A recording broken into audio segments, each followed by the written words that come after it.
ಸಂತೋಷ.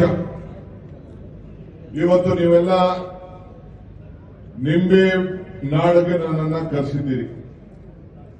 ನಾನು ಯಾವಾಗಲೂ ಒಂದು ಮಾತು ಹೇಳ್ತಾ ಇರ್ತೀನಿ, ಈ ವಿಜಯಪುರ ಜಿಲ್ಲೆ ನಿಂಬೆ ಹಣ್ಣಿನ ನಾಡಿಗೆ ಇಲ್ಲಿ ಬಂದು ಬಹಳ ದೊಡ್ಡ ಖ್ಯಾತಿಯನ್ನ, ಈ ಒಂದು ಹೆಸರನ್ನ ಪಡೆದಿದ್ದೀರಿ.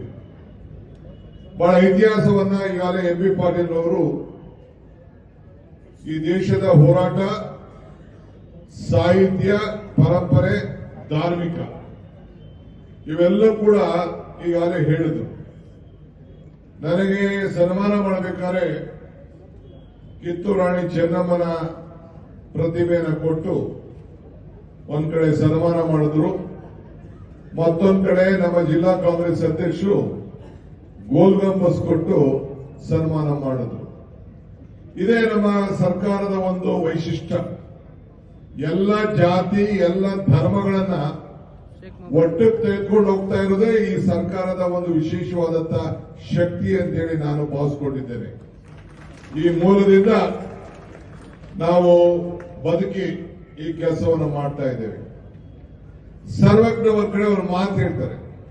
ಏನ್ ಹೇಳ್ತಾರೆ, ನೀವು ಬೆಳೆದಂತ ನಿಂಬೆ ಇದೆಯಲ್ಲ, ನಿಂಬೆಗಿಂ ಹುಳಿಯಿಲ್ಲ, ದುಂಬಿಗಿಂ ಕರಿಯಿಲ್ಲ, ಈ ಕಪ್ಪಿದೆಯಲ್ಲ, ಎಲ್ಲಾ ಕಪ್ಪುಗಳಕ್ಕಿಂತ ಬಹಳ ಶ್ರೇಷ್ಠವಾದಂತ ಕಪ್ಪು ದುಂಬಿಗಿಂ ಗಳಿಲ್ಲ ಅಂತ.